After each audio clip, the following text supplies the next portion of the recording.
800-570-6630. That's 800-570-6630. Offers require credit qualification, 24-month commitment, early termination fee, and e-auto pay. Restrictions apply. Call for details. There's a new food show sheriff in town, Podna. Trey's Chowdown Podcast Live will feature celebrity chefs and pitmasters with celebrity mixologists with creative cocktail menus from distilleries statewide.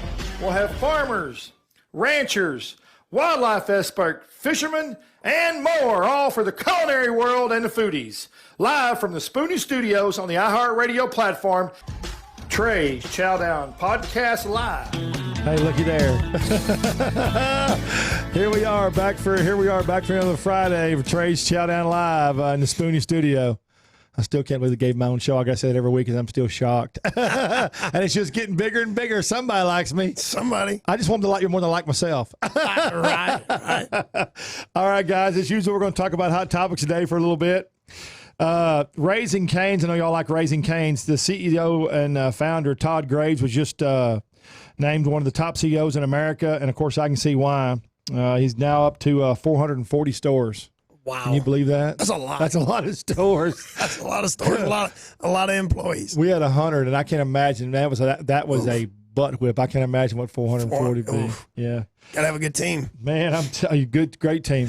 And then a couple of weeks ago, we were at Payway, met the corporate Payway chef, and they've got a bunch of new bento box options at all the Payways across the United States. It's really cool. They brought in bento boxes to every Payway, and you can get it like 2,500 different ways. It's a neat deal.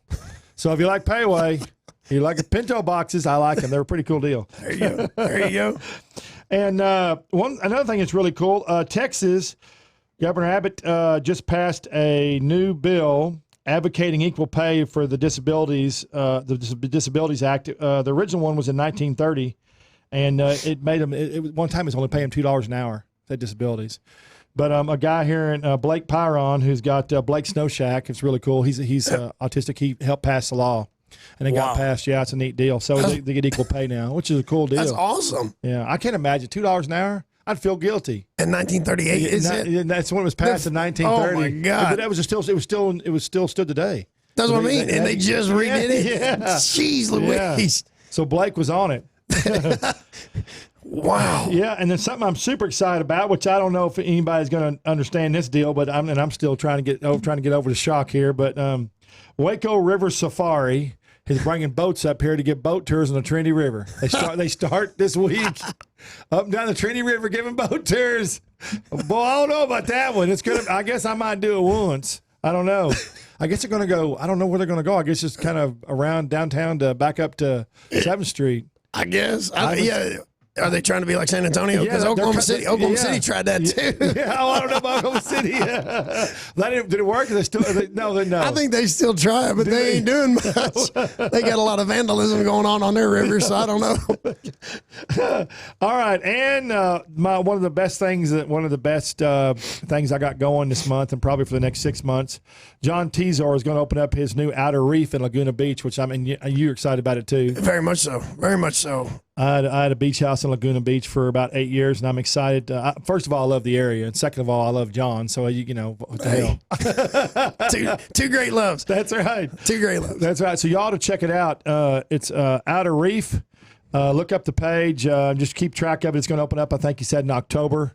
And I plan to be there for that as long as we can get reservations down. But yeah, that's going to be fun. Hopefully he'll hold out for you and I. Yeah, hopefully he will. He better. You give us a couple of reservations. We come out there. Storm and Knife over there in Dallas will make a scene. He wouldn't put up with that, though. No. He'd go ahead and tell you just get on out. That's right. Oh, man. All right. So, guys, today I got the man, the myth, the legend. Oh, easy on that. Easy on that. Come on. With 44 Farms, Jason. Jason, how you doing today, buddy? I'm very good, sir. How are you? Good. Thanks for coming in. Yes, sir. You had a drive. You're from Houston, right? Yes, sir. All right. And you spent time in Waxahachie. We'll get into that in a little bit, but you spent time in Waxahachie last night and you drove on here today, right? Yes, sir. So you are in Houston and what is your position with 44 Farms? I never asked you that. They gave me a nifty title. It's called Director of Sales. Director of Sales. I love those titles, especially, you know who's got more titles than anybody in the world? The banking industry. Yes. Yes, You go into one bank and there's 7 vice presidents and one bank that's got 6 people in it. I don't know how they do that. It's awesome. No, they gave, like I said, I don't like I don't mind the title. It doesn't mean anything. It doesn't mean that I'm going to do any less or any more. It just, we're a team. So it's. You're spread out. You got to be a team. That's it. When you get that big operation y'all have going on there. So yes, sir. For everybody listening, tell everybody a little bit about 44 Farms, how it started, a little bit about Bob, and then we'll go kind of go on. Well, let's back up a little. Let's start. You're from Texas. No, sir. Where I'm from Northwest Oklahoma. Northwest Oklahoma. Okay. Yes, sir. I thought you were from Texas. Okay. Get out of here. No, just kidding. I got here as quick as I could. It's just right there anyway. Yeah. Texas, our ranch, our big headquarters on the Oklahoma, the Red River. And I to get gas and stuff, I go into Oklahoma. So it's cheaper. It's cheaper. Hey, I get it off the reservation at the Indian That's reservation. what I'm saying. I don't pay tax on it. It's cheaper. Yeah. Here's $4 less a case over there. Guys come up all the time, about to be run back across the border with it. They're bootlegging it. Probably making money with it. Probably. Okay. So you're from Oklahoma. You moved to Texas. You went to college. Where'd you go to college? Northwest Oklahoma State. Northwest Oklahoma State. Yes, sir. Okay. And then what was your degree in business? Sales? School of Hard Knocks. I left a little early. I didn't finish college. I didn't either. You know how long I was there? A month. Did you make it longer than I did? I did 3 years. 3 years, and then my wife and I got married, so she got a teaching job down in Texas, so we got down here as soon as we could. So yeah. Well, you crossed that old Red River, didn't you? Yes, we did. And we ain't never been back. There's plenty of songs about that. Yes, sir. Okay. So you went to college, came down, and you obviously eventually hooked up with 44 Farms. So tell everybody a little bit about 44 Farms and everything they offer. So 44 Farms, we're the largest seed stock producer of registered Black Angus cattle in the state of Texas. Yes, sir. 3rd largest in the country. Stop. Tell everybody what a seed stock producer is, because some people won't know what that is. So it's genetics side of the business, live cattle. Right. We sell the premier, basically like thoroughbred horse races, right? Those thoroughbreds. They breed for what they are. That's right. We are breeding for what we are. We're a Black Angus operation. So we're the largest seed stock producer here in Texas, 3rd in the country. The 2 guys that are larger than us, Express Ranches out of Yukon, Oklahoma, and then Gardner Bulls in Ashland, Kansas. And we talked about them. I go by Express Ranches all the time. Yeah. Going to Oklahoma, I go to Oklahoma City Sale a lot, or used to. Yes, sir. Yes, sir. So, but we're very proud of that. But Bob, he wants to be number 1. Yeah, who doesn't want to be? He's in Texas. Everybody wants to be number 1 in Texas. That's it. And the only way you get there is you got to bypass the guys ahead of you. That's right. So go right around them. That's it. That's it. You got to sell. You got to sell more genetics than those guys. Right. So Bob has taken over the family operation. We are 4th generation family owned and operated today. And when did they? We talked about this before the show. When did they get their brand? In 1909. So we're 110 years old with the brand. His great grandfather actually was sharecrop farming long before that, but the brand got registered in 1909. So that's kind of the significance dates for 44 Farms. Sure. So Bob, again, he grew up, watched his grandparents farm and ranch, and he loved it. And anyhow, the farm kind of through the years and through the generations, it got willed out to different kids, and kids didn't want this. A lot nowadays. Yeah, and somebody didn't want to farm, or they didn't want to ranch, so they left it to their cousins, or they sold it. Yeah. So what Bob has had to do, him and his sister, is they actually bought back all the original that they can get. So we've got 2,500 acres, I think, of the original 5,000 that his great grandfather had there in Cameron. That's awesome. I tell everybody says I want to be a rancher until they actually have to do it. They don't know. It all looks glamorous. Oh, it does. And even now with the new Yellowstone series, it looks real glamorous. All big, fine ranches, sitting around big houses, driving nice, big, fine trucks. They don't have any idea what it's like. No, they really don't. And I tell people all the time, I'm not a rancher. I get to sell the end result of what what Bob and them have accomplished. Cultivated, yeah. Exactly. So for the last 20, 25 years now, Bob has been on the genetic side of the business. And we get people to come to the ranch all the time, and we go to the ET barn, and I tell people we're the match.com. We're the largest match.com you'll find. And what we're doing is we're finding the correct eggs and the correct semen to put together to make better quality cattle. Sure. And at the end of the day, that's what this is about. So in 2012, Bob decided he was going to prove what he's been saying. He had been telling people we had the best genetics. Right. But it's kind of one of those, you can tell somebody you got the best radio show in the world, but until somebody listens to it and really believes it's just you talking. It all day long. I tell myself when I go to bed every night, man, Trey, you're something else. You're a humdinger. There you go. So Bob put his money where his mouth was, and he harvested 115 head of cattle. Hanging on the rail, they were 99% choice and higher, and of to hang on, tell everybody what hang on the rail means. That means so they're hanging upside down. They're harvested. Yeah, my they're dad dead. says it all the time on the rail. Yeah. So they were 99% choice and higher, and of that, they were 38% prime. They had one select carcass, and the beautiful that's a big deal. That's a huge deal because in the beef industry. Typically on the choice side, it's between 72 and 75%, depending on the time of year. And then on the prime end, you're anywhere from 4, maybe 5% to the high end of being 8 or 9. Right. And here in Texas, you're only between 1 and 2% on the prime side because Texas is a lot harsher than the Midwest. It is. So again, because they take what they can get up there. That's it.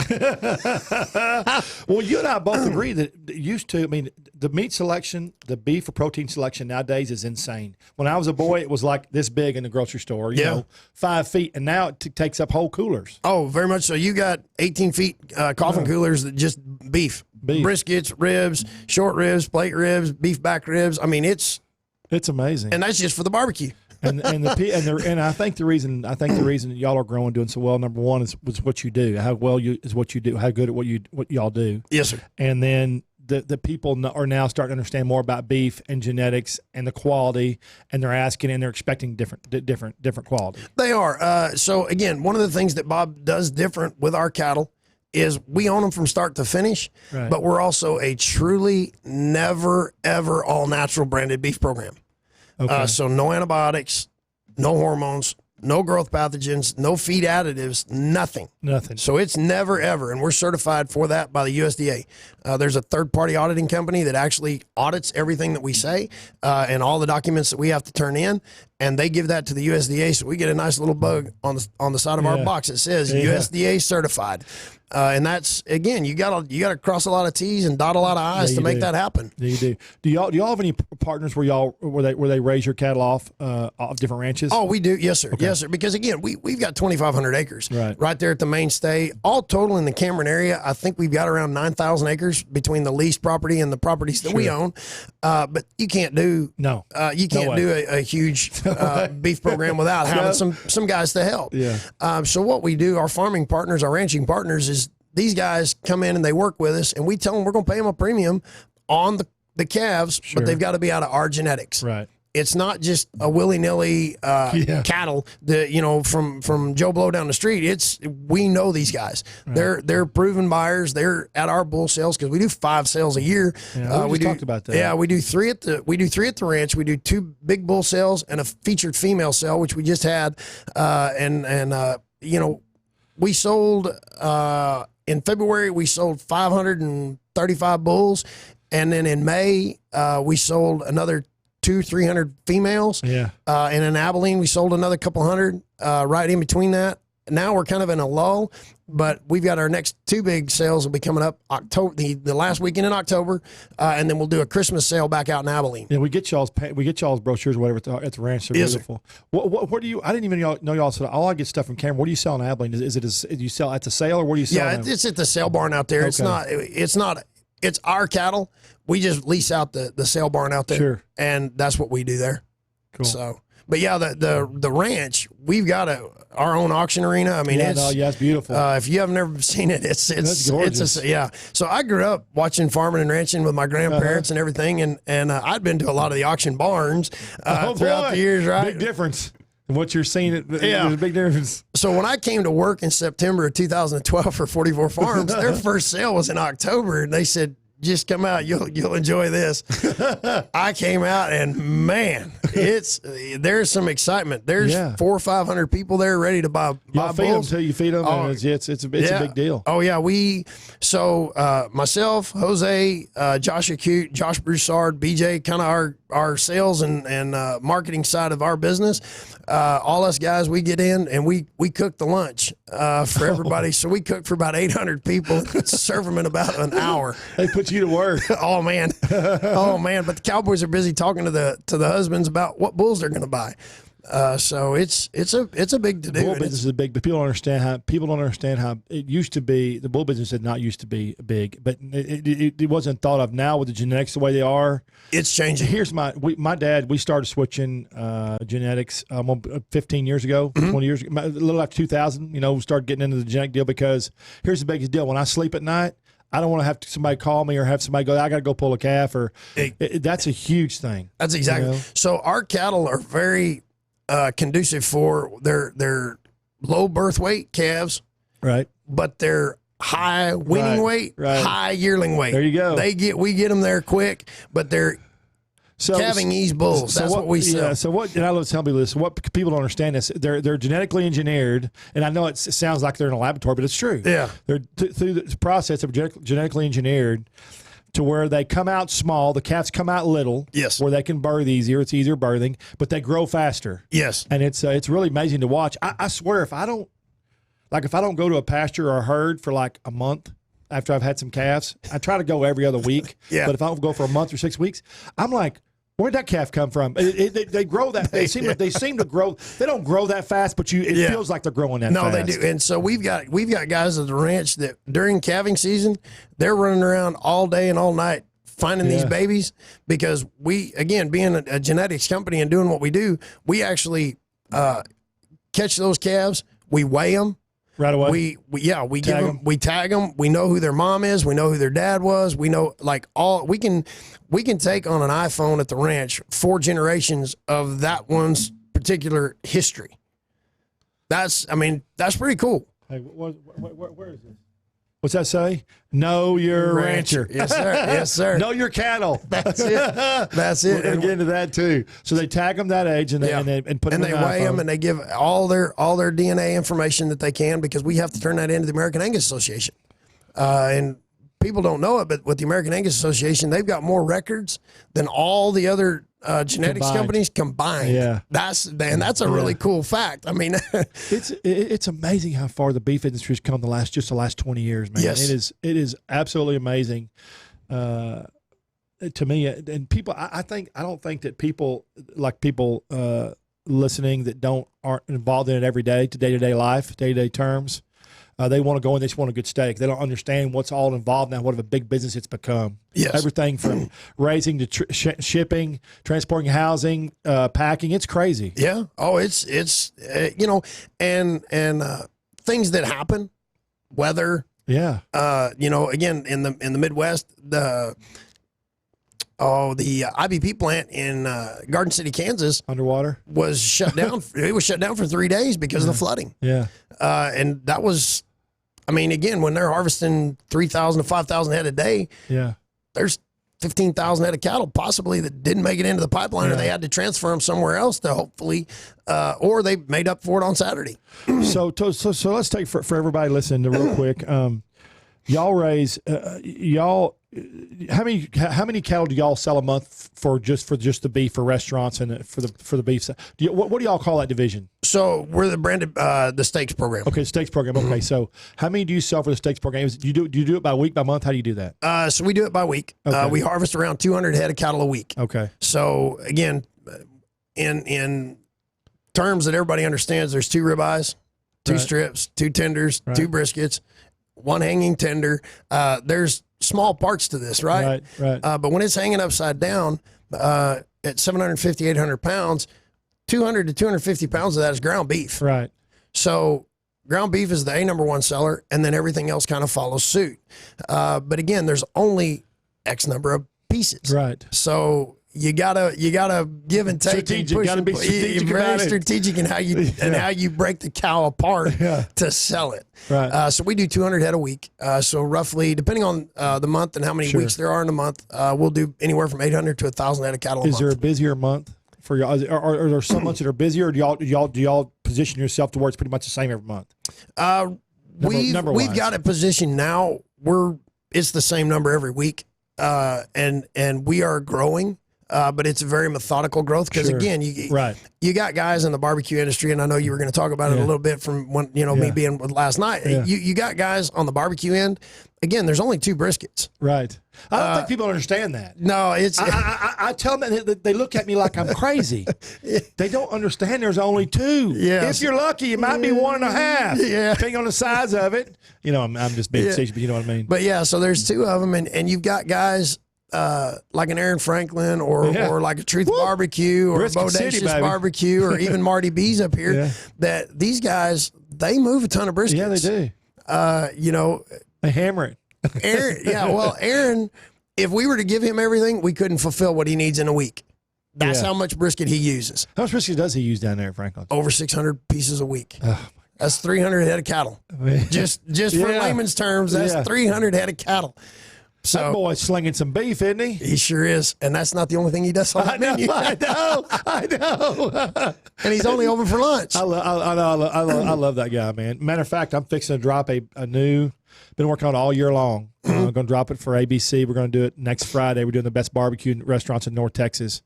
And I've got 7 of the restaurants that are on the 25 top list going to be on the show with me. And it's a 2-hour show from 5 to 7 on the Plaza next Friday on ABC. Yeah, so we're excited about it. Nice. Been working on it all year. It took me a long time to get it done. Nice. I had to visit all those restaurants, eat all that food. Yeah. You had to. Well, somebody has to. Well, people think it's fun. It's a job, man. God, it's a lot of work to go eat. Oh, my God. It's terrible. Terrible. I might have had some whiskey in between there, too.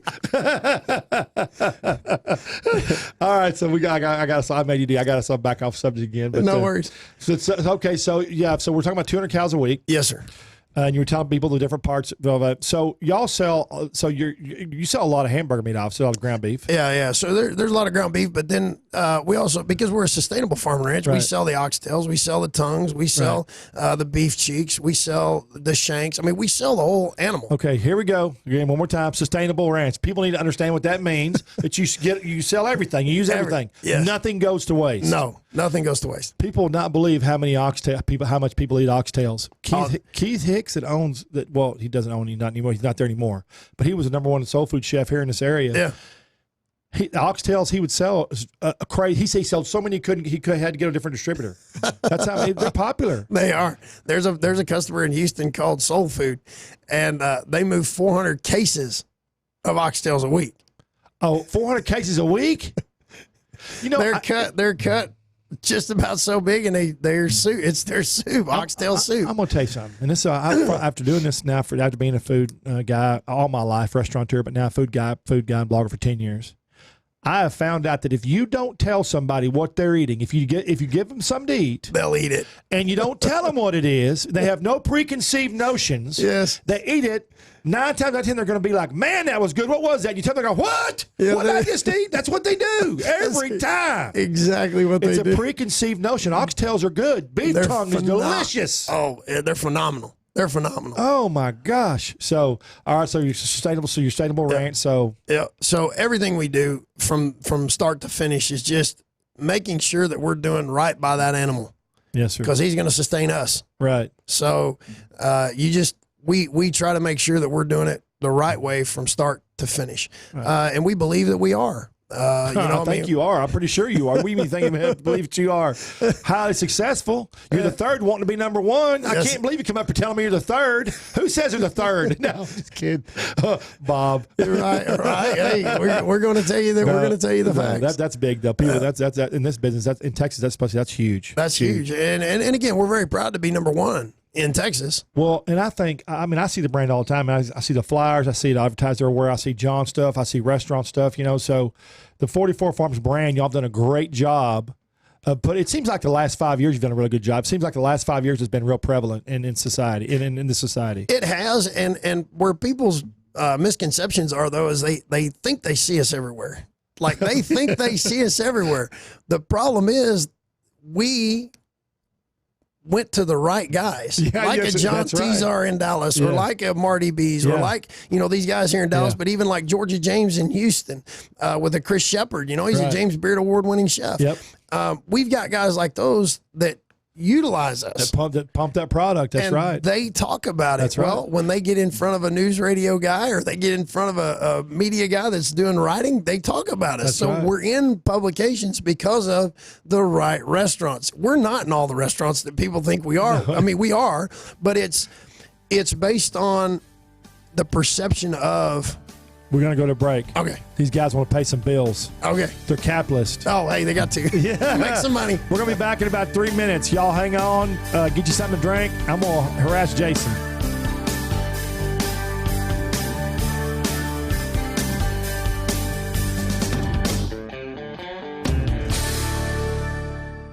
Do you use the expensive blue or yellow pills to charge your sex life? Are you thinking about it? What if we can promise you the same results for less than $3 a pill? If you're paying $20 a pill for the other pills, you're getting taken to the cleaners. Our pills deliver the exact same results for less than $3. You'll save more than $16 a pill for the same results. And right now, radio callers will get 44 blue or yellow pills for $120 with free discreet shipping. You can save more than $700 off pharmacy prices. Charge your sex life now and save a ton of money. Call now and get your 44 pills and save over $700 and qualify for free shipping. Stop overpaying and call right now. 800-218-6473. 800-218-6473. 800-218-6473. That's 800-218-6473. Fast Track Student Loans can get your student loans out of default, stop any wage garnishments, stop collection calls,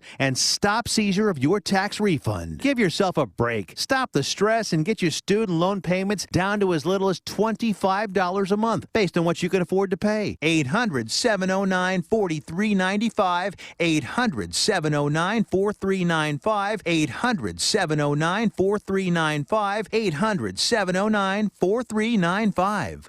Now you can fly anywhere in the world and pay discount prices on your airline tickets. Book a flight today to London, Paris, Madrid, or anywhere else you want to go and pay a lot less guaranteed. Call the International Travel Department right now at Low Cost Airlines. 800-452-1075. 800-452-1075. That's 800-452-1075.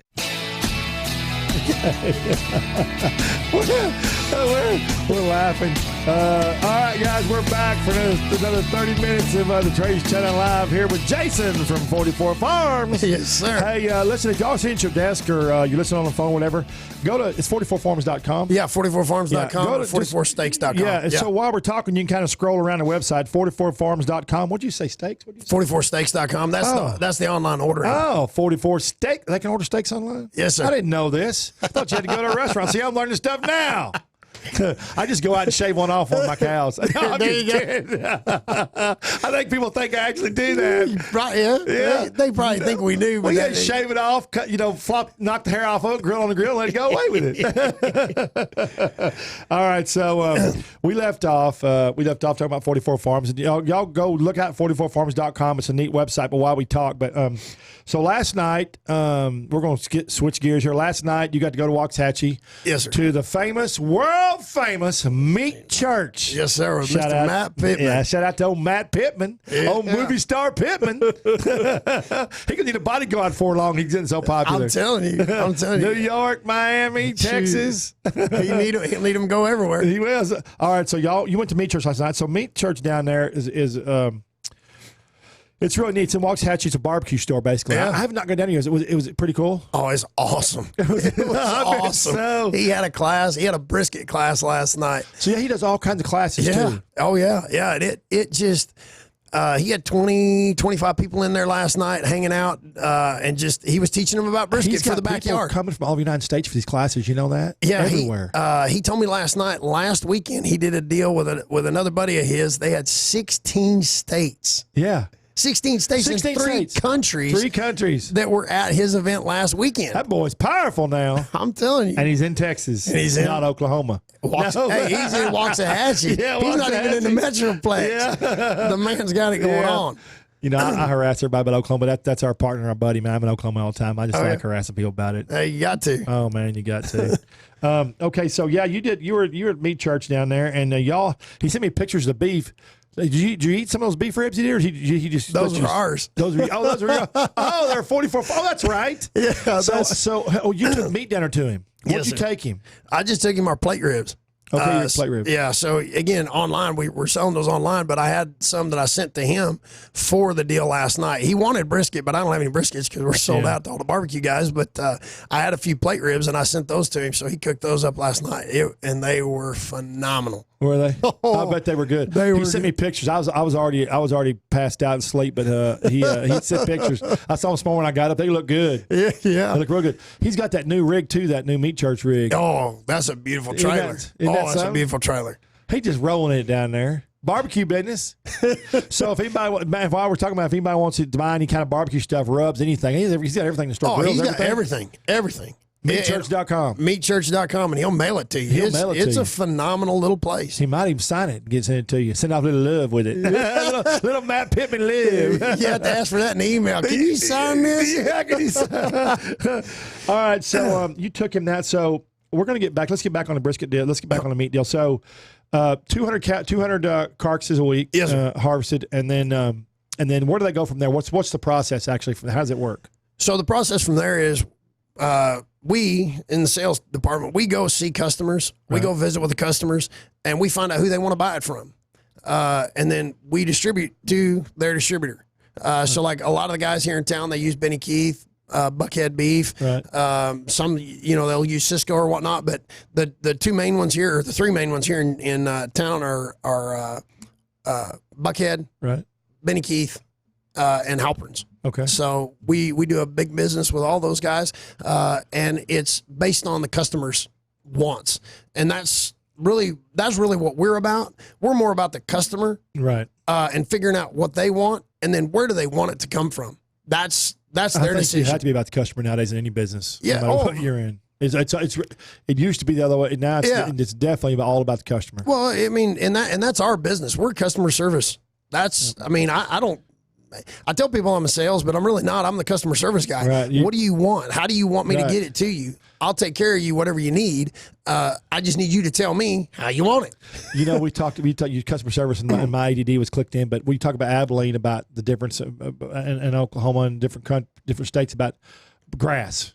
And nowadays, really, people have been to say to me, my dad, you're in the ranch business. Well, not really. We're in the grass business. Yeah.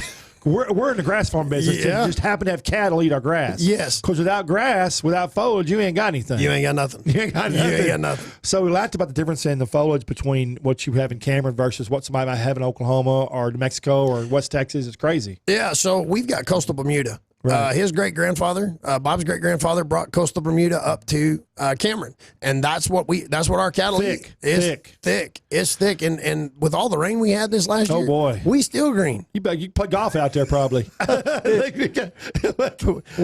the guy we got working on that side, we probably could if Bob let him set it up that way. People don't understand it, and I know they don't understand this. Is that it can go county by county too, depending on your rain, how many cattle you can graze per acre. Yes. And it's phenomenal the difference in cattle you can graze in Cameron or where we are in East Texas, because we're close to Bermuda too, versus West Texas or New Mexico or anywhere. It's crazy. The desert. Yeah.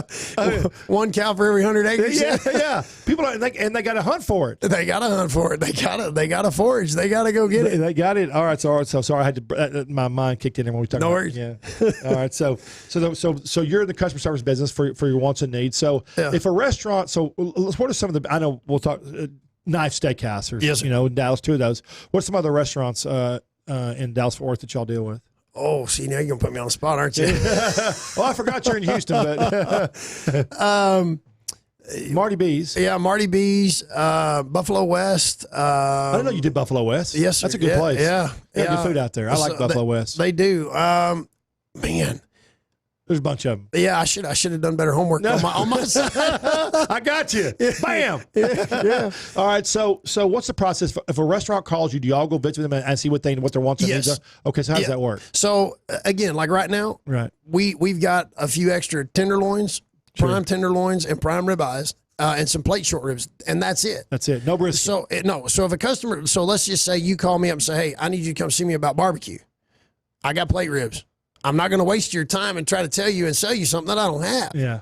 I got plate ribs. Or do you want to smoke a ribeye? I got some prime ribeyes, I'll say. But we're not going to go lie to somebody and tell them we got something we ain't got. Which people used to do. They would come sell you, and then they'd tell you to have it, and you'd be 6-8 weeks getting it. And you'd be, yeah. Exactly. Well, and the biggest difference is with us, and again, like the big packers, and not to talk bad about them, but the distributor carries those big packers product every week. Yeah. Again, last week, we harvested 200 head of cattle. That's it. That's it. And they're gone. The national harvest was 628,000 head of cattle. Right. 628,000. We did 200. Yeah. So there's kind of a difference in yours what's is fresh. available. Basically, yours is fresh. It's a fresh type deal. Oh, A lot of people, when they get beef now, they don't realize it goes from chopping. It sits in a freezer and then it goes on a truck, and it may be a while before they get it. A lot of the places, like IBP and those guys, when they harvest it, they want to sell it before they smell it. They want it out of their warehouse within 7 to 10 days. So it's going to the grocery store. So again, the difference in a restaurant and the difference in a grocery store, the restaurant's getting product that's going to be wet aged in the packaging, anywhere from 21 to 28 days. And in John's case, he'll take that out and he'll put it in his dry age cabinet, and he'll keep it 60, 90, 120, 240. His dry age coolers are neat over there. Oh, they're awesome. They're stock. Go ahead. But in the retail case, it's maybe 7 to 10 days, maybe 14 when you buy it. Yeah, when you buy it, it's only 14 days old, so it's very green. So again, people have asked me a lot, if I was going to buy something at the grocery store, where would I'm going to take it to my house. I'm going to put it in the bottom of my cooler, and I'm going to leave it for another 30 days. I'm not going to touch it. As long as that vacuum's tight, I'm not going to touch that for 30 more days. Yeah. I'm going to let it age. Flavor. And it's flavor, and it's going to break down the muscle fibers. So it's going to eat better. Yeah. Again, that's why people, when they go get steaks at the grocery store, they're like, man, that thing was tough. But what I had at the restaurant was so good. Yeah. Well, the restaurant, they aged it for you.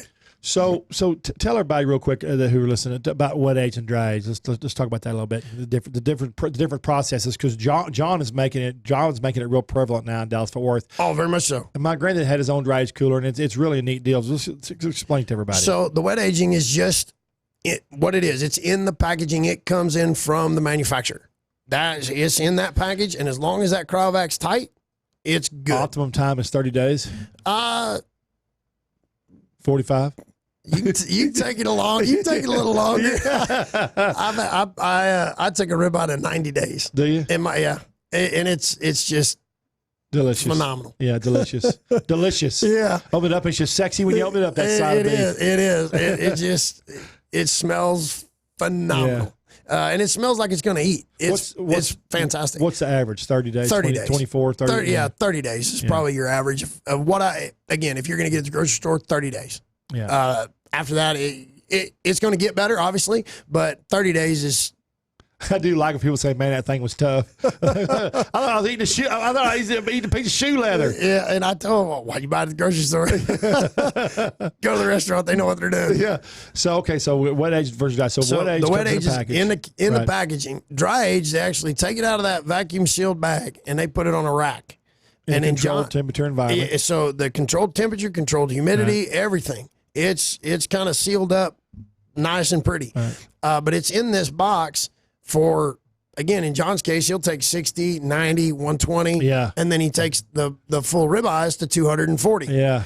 I know Nick Solaris came down and wrote about him because he had forgot about a boneless ribeye from us, and it actually had a birthday, 365 days. Oh my gosh. And I'm going to tell you, when you held it up to the light, you could see through it. When he would slice it so thin. Oh my gosh. Best piece of beef I ever ate. Oh, I bet that was amazing. It was. 365 days in a dry age cooler.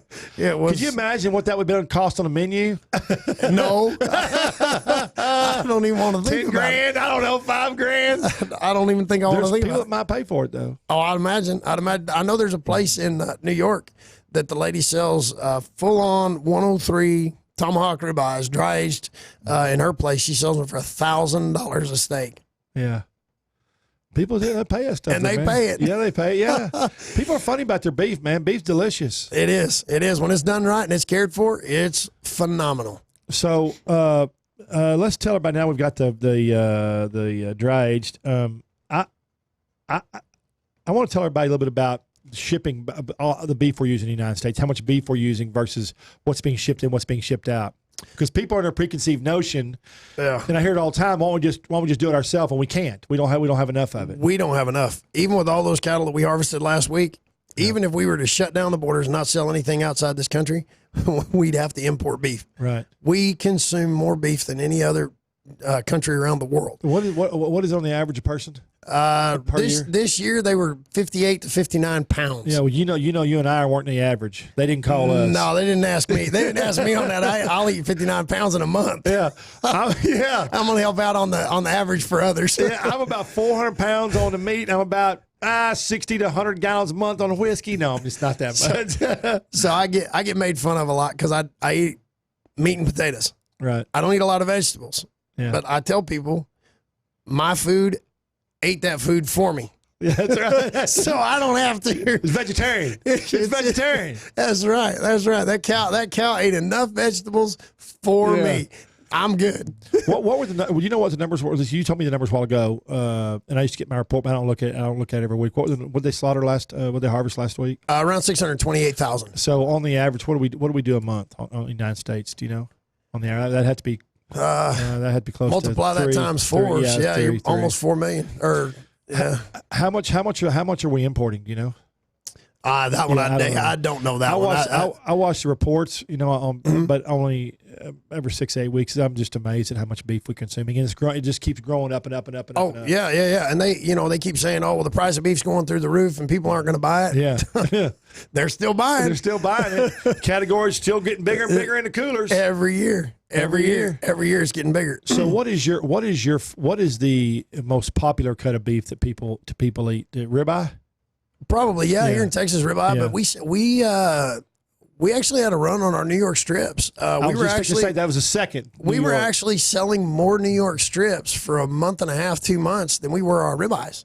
It was amazing to me. Like we were selling absolutely every strip off our cattle, and we'd have a few cases. It wasn't a lot, but it was probably 4 or 5 cases a week of these ribeyes that we had left over. I'm like, what the world? We're in Texas. Don't people eat the ribeyes? Everybody's buying the strips. Isn't that amazing? Yeah. I think if people don't know about beef, I think when they go to these restaurants, they listen to what people order. If someone starts ordering at the table, ordering New York, then Well, and the one thing I'll say, and not to be a wise guy, but do you know what the difference is between a ribeye and a strip? What are you going to tell me? A knife. Yeah. It's the same muscle from the top to the bottom. It's a knife where they cut it at the 13th rib to grade it. Yeah, that's funny. That's where the ribeye. I know you're going to have something good to say about that. but that's the only difference in it. Yeah. Yes, it flattens out a little bit, but the muscle itself is all the same muscle. Yeah. One of the interesting things. Ribeye is sometimes a little fattier though. And I was going to say and this is where the funny part of the cattle are. Yeah, they actually marble from the top to the bottom and the front to the back. Right. So that's why like a sirloin is not as marbled as a chuck or a ribeye. It's cheaper. That's part of the reason why it's a little bit cheaper. It's one of the most worked muscles back there, but it's not as marbled. Right. So again, if you look at a cow as a box, start in the top corner and bring your hand across it. And that's the marbling that happens on a cow. That's a good analogy. I've never heard. That's a good analogy. I'll have to use that. So but when they split it at the 13th rib, they grade that entire carcass based on that rib and that look. I think John gave me a 107 ribeye. Yeah, I did best steaks for a Fox. Oh, there you go. And I had a 107. That sucker. It was the biggest steak. It made every other steak on the table. His steak looked like something from Fred Flintstone. And everything else looked like it was small. It was kind of funny. Well, and that he does that on purpose sometimes. I think because he's gonna show up. Well, but it's also too the ribeye eye, right? The size of the eye, because we're harvesting a lot smaller cattle too. So our cattle we're harvesting around 1,300 pounds. I was just fixing to ask you. I was going to say I thought about 1,200, so 1,300. Okay. So around 1,300 pounds is the harvest weight of our cattle. Industry average right now is between 1,650 and 1,750. So around 1,700 pounds. Yeah. So that's a lot larger animal. What's maturity date? 2.5, 3 years? Yeah, right now we're around 22, maybe 23 months. We're a lot, again, we're a lot smaller. 30 months. It has to be 30 months and younger to grade for export or anything else. Sure. 30 months. Anything past that, then it just gets no rolled. So cool. So also too, I want to talk a little bit about, because I've had some questions about Walmart and 44 Farmers being involved or a partner with Walmart. So can we talk about that a little bit? Just without opening up a huge crazy mess here. Let's just talk about it a little bit. So Walmart 3.5 years ago started traveling the country to look at farms and ranches and packers and different things. And for us, it's kind of or for me anyways, I'm very honored. They're the world's largest retailer. Sure. I mean, people have to understand they could ask anybody to do anything for them. And they asked us in Cameron, Texas, can you help us with cattle? Yeah. So all we're doing for them is we're helping them buy live cattle. But what does that tell you? It tells you got a passion and you know what you're doing. I go back. We hope so. Yeah. we hope that that's what we're showing people. And again, so they asked us to help them procure cattle. They've asked Creekstone to harvest those cattle. They've got a feed yard set up. They've got their further processing, which is actually going to go into their meat cases. Right. So they've got all the pieces of the puzzle put together. We just happen to be one piece of the puzzle that they needed. Right. Again, they came to us and they said, we don't know. We don't have a clue. Can you help us? So again, for me, it's kind of a badge of honor that they asked us. Yeah. I mean, they could have asked anybody. Sure. There are a lot of other beef companies. I mean, IBP, XL, Creekstone. I mean, they could have asked any of those guys to help them, but they asked us. So it's kind of a cool thing. Could it be 44 Farms is a trusted source? Could it be? Again, Bob knows what he's doing. He's trying to get to number one. We hope that that's what we're proving. That again, we're the guys that we open gate policy. You want to see it? Come see it. Right. Call us and let us know. People ought to come down and visit that place one time. It's a beautiful place. Yeah. That's amazing. All right, so people can order steaks online too, right? Yes, sir. Retail. So they're in the restaurants. Talk about that. Talked about the chefs. What if somebody wants to order a steak from you? What's the minimum order? 4 4 steaks. That's pretty good. That's easy. I eat 4 steaks at breakfast, man. That's what I was going to say. They're only 16 ounces. Come on. I wouldn't eat 4 steaks at breakfast because my girlfriend would take 3 from me. No, I'm just kidding. there you go. I'm going to get in trouble for that. Not really, though. We both eat. But so they can call or just order 4 steaks. Yeah. I mean, not call, but you call or you can get it online or you can call, however you want. And they can order can they order separate steaks? They have to all be the same cut. 4 of the same cut. Okay, 4 that's the minimum. Okay. Yeah, that's kind of the minimum that we got. And you ship them. They ship them in a styrofoam overnight? cooler. Yeah, we ship them in a styrofoam cooler. In fact, we had a guy the other day. I was at the ranch, and there was a gentleman that called in. He ordered 20 ribeyes, 20 strips, bone in, 20 fillets, and 20 bone in ribeyes. So all this beef at all the same time to be shipped to New York. That's awesome. Well, so I just told the guys at the ranch, I'm like, where's my invite? What party did I not get invited to? Pittman Meat Church was just up there in New York too, doing a big display. Did he tell you that? Yeah. So will they put them in a styrofoam container? Yes. Yeah, with a little bit of dry ice to make sure that stays frozen and cold to get to you. That's neat. And it's shipped overnight. And does the price include the shipping in the steak, or is the steak and then you pay for the shipping? You pay for the shipping. Okay, cool. Because it depends on where it's at. I mean, I guess that's true. That's true. It's a little tough. It's a little tough to ship that same box here in Texas. Yeah. To New York. Yeah. Or to Nigeria or something crazy, man. Yeah. I didn't think about that. That was dumb on my part. No. So y'all don't do dry age, just do wet age. We just do the wet age. From the ranch. Yes, sir. Okay. Yes, sir. And if does 44 Farms on their website have a list of restaurants that have the dry age or they do? Not the dry age, just restaurants in general. Yes, sir. That sell y'all's product. Yes. Okay, that's now it's not all of them. Just because I don't know that we can. Yeah. I don't know that we can ever keep up with that. I mean, we've timeline too. Yeah. Right now we've got a little over 550, almost 600 restaurants. So that's wow. All over the United States. All over the United States. What's the biggest states? What's the biggest states? Texas, Texas, Florida. No, Texas, and then probably Utah, out in that area, and then behind that is up in the Northeast, Baltimore, D.C., Philadelphia area. Neat. So ship them up to the old capital, huh? Oh yeah. I like the 44 farms up there. Yeah, well, we actually sell to the BLT Prime, which is inside the Trump Hotel. Oh, neat. So yeah, we're excited about that. It's a David Burke restaurant. Oh, I like David Burke. I was upset this one Chicago closed down. I mean, but he's how many restaurants he have now? Do you know? Last count, I think he has 9. I was going to say 10. I was close. Yeah. So what is a daily process of somebody, let's say at 44 Farms, that are taking care of the cows? They come in. Do y'all move the cows every day? How often do they move the cows around? It depends on rain.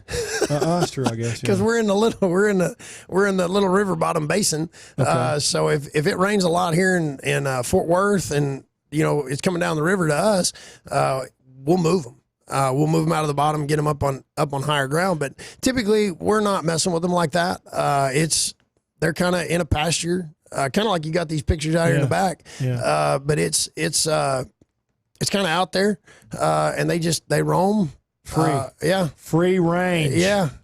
People have a preconceived notion that all cattle are raised like most cattle are raised like they are in these old pictures. See, these all crammed these packing houses. And that's not the way they are. Well, and see what's so funny about that is they show just one picture. That's it. Kind of like showing just a picture of the end of this table. Yeah. And all you're seeing is where the microphones and where the deep eddy, or what is it? Deep ellum drink is. But you're just seeing this part of it, but you're not seeing the whole other end of that pen, that there's nothing there. Right. But they don't understand is cattle are social animals. Right. I mean, we've got some of the pastures we got, they're 50 and 60 acres, and they're all hanging out together next to the pond, just hanging out. Yeah, I mean, even if it's hot, they'll be all bundled up. It's amazing to me. It's crazy. They'll lay on top of each other. Yeah. Their body temperatures run a little bit higher than ours, but they tend to just they tend to all group together no matter what they do, just because of the way they are. They're like humans. Yeah. They're like kids. So we kind of characterize it this way. When we do the weaning, we have a wean line fence, and with that, there's a chicken wire in between. Less stress. A lot less stress. Yeah. So mama's on one side, baby's on the other. They can still touch noses, so they know mom's there. The baby, we're good. But they're like your kids at the house. Right. When they're about 5 or 6 years old, what do they want to do? They want to just edge out there just a little bit away from mom and dad. That's right. Just, how far out here can I go? And then they turn around 2 or 3 days later, they ain't worried about mom, and mom ain't worried about them. 10 days, they gone. They gone. And but you touched on the fence wing. That's important. Yeah. In fact, I was going to get to that, which is I'm glad you did that, because I don't like the way that the beef industry is portrayed, as in they're treated like inhumane. They're not. They're not. They're not at all. And then the fence weaning, people don't understand that when a cow stresses up, it makes beef tougher. It does. So a lot tougher. So when they're fence weaned, mama's happier, baby's happy. There's no stress at all. Everybody's good to go. And they're less likely to get sick later in life. Yes, sir. They're stronger immune system. Very much so, because they're not stressed. Right. The old adage was, 30, 40 years ago, the old adage was, we've got these calves. We got to jerk them. We got to put them in the. We got to put them in the yard up by the house, and we're going to listen to them bawl for a week. Oh, I hate that. Sometimes if even on a ranch our size, especially your size, you can, if someone's been in this a long time, they can go outside a ranch early in the morning, and you can hear if a calf's got lost its mom, you can hear them bawling. Yeah. For a long, you just have to follow the sound to go find them. Yeah. They're either mom's either stuck in the mud or caught up something, or the babies can't find their moms. They've crossed fences somehow. Yep. So it's amazing. But so we do the wean line fencing, and it makes a stronger immune system, so the baby's healthier. So again, when they go to the finishing in the feed yard, they're not as apt to get sick. Nope. Because their body has fought off everything that needed to fight off. And they're healthy. They're healthy. Healthy, fat, and looking good. There you go. and again, so again, you've got these 50-acre plots of grass. You may have 50 bulls or 50 cows out there with their calves, but they're all congregated together, just like in high school. You got these little cliques. You got your preppies, you got your jocks, you got your nerds, you got your goths. You got all these kids. Yeah. It's the same thing with these cattle. Same thing. They're the exact same way. Same thing. So if one's off on his own, he's just pouting about something. Yeah. Or he's sick. Or he's sick. Or he's sick. But typically with our cattle, they're just pouting about something because later in the day they're back with the group. Right. They got scolded for something. You can go stand in the corner. Yeah. Put the dunce cap on, stand in the corner. That's it. Well, man, Jason, I really appreciate coming today. Thank you. We learned a lot about 44 Farms, and if y'all can see the hats right there, 44 Farms, y'all look them up on the internet, please. 44farms.com or 44 steaks. See, I learned that today. 44steaks.com. Yes, sir. I recommend if y'all looking for a great dry aged steak, you can get one at definitely at Knife in Plano or Knife in Dallas. And I urge everybody. My dad was just over there. I urge everybody to go check that out. Yeah. If you're trying to find us, Trey'sChowdown.com. That's Trey's Chow. That's Trey with an E. Trey, not Tray, because all the sexy smart trays start with E, not with A. That's what I tell everybody. You can go to my website. We have our live podcast on there. We've got all of our shows on there for TV, our food episodes. We have our blogs, articles. We have restaurant reviews. We have a new page we put on last year for Texas barbecue. Oh, there you go. You can find the best Texas barbecue joints. If you're from anywhere other than the state or you're from out of the DFW and you want to find some of the best barbecue joints in Texas, you look at that link. It's our best barbecue and sides link, and it's amazing. And you can look us up on social media. We're on all platforms, Instagram, Facebook. We do a lot on Facebook and LinkedIn, though, and YouTube. But we're on all social media platforms. Look us up, like our pages, follow us, please. We'll see y'all next week, Friday, same time, same place, 10 a.m. Jason, thank you, buddy. Thank you, sir. See y'all.